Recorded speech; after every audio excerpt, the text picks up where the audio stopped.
wind was a torrent of darkness among the gusty trees.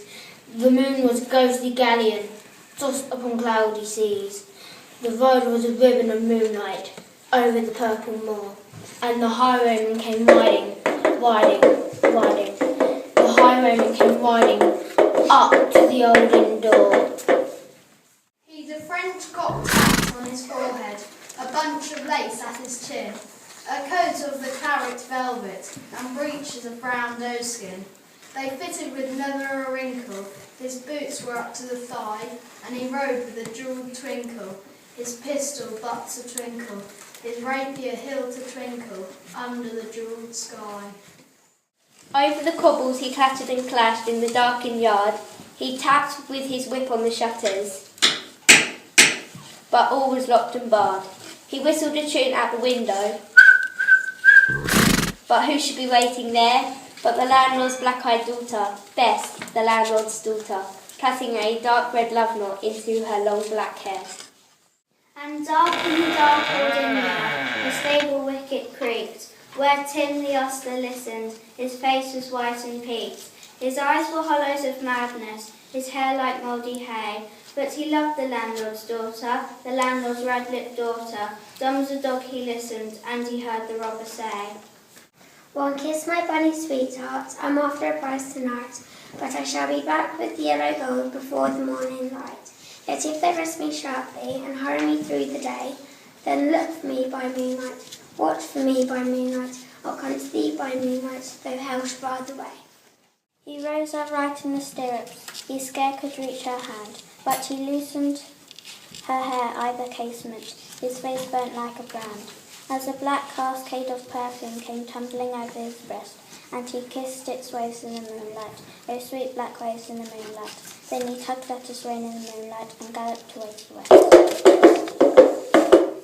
He did not come in the dawning, he did not come at noon, and out the tawny sunset rise before, O moon, when the robe was a gypsy ribbon, looping the purple moor, the red coat troop came marching, marching, marching. King George's men came marching up the golden door. They said no word to the landlord, they drank his ale instead, but they gagged his daughter and bound her to the foot of her narrow bed. Two of them knelt at her casement, with muskets at their side. There was death at every window, and hell at one dark window, for Bess could see, through her casement, the road that he would ride. They had tied her up to attention with many sniggering jests.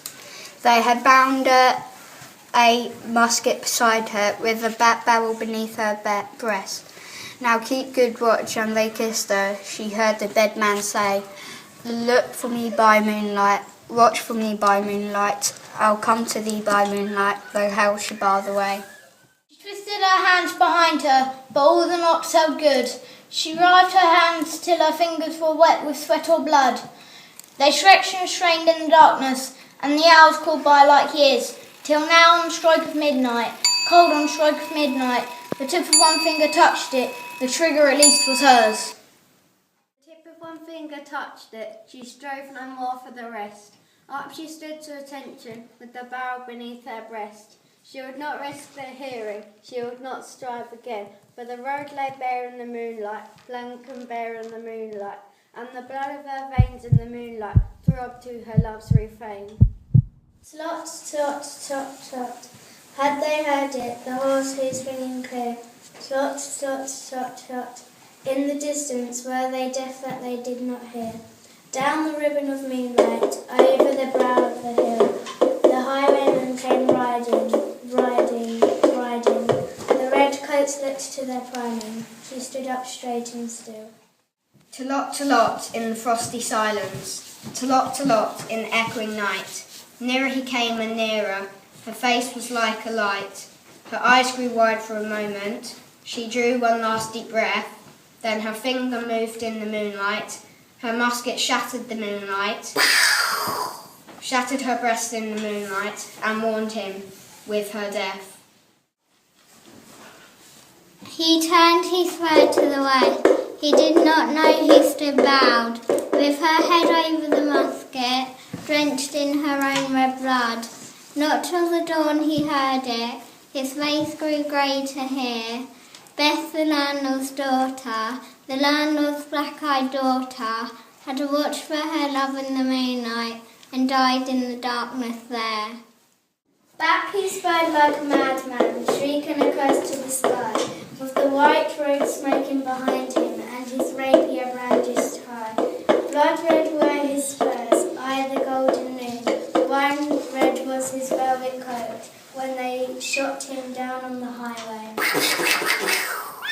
Down like a dog on the highway, and he lay in his blood on the highway with the bunch of blaze at his throat.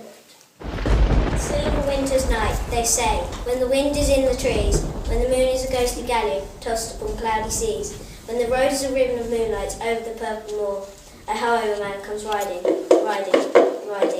A highwayman comes riding up to the old inn door. Over the cobbles he clatters and clangs in the darkened yard.